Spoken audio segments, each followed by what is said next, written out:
The month of Ramadan is like dedicating our whole time getting close to Allah in zikr, azkar, reciting a Quran, doing some good deeds, doing a lot of sadaqahs, spending most time with Allah, and have your own little time after you done your iftar.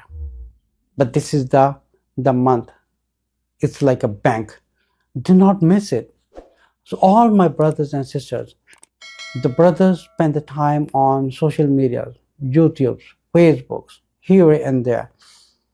Especially our sisters, especially in the subcontinent, we have a problem.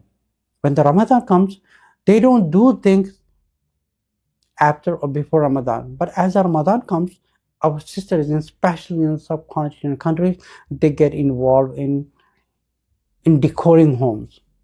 They involve in kitchen time, wasting a time in kitchen, doing a useless things. This is how the shaitan wants to destroy your Ramadan. But rather than destroying this time, let's change ourselves, dedicate ourselves, spend our most of the time with Allah. And what the mistakes we do in our 11 months, we fix these problems, all these mistakes, and do a good deeds in this month to get achieved and a status in the eyes of Allah. Let's take an advantage altogether.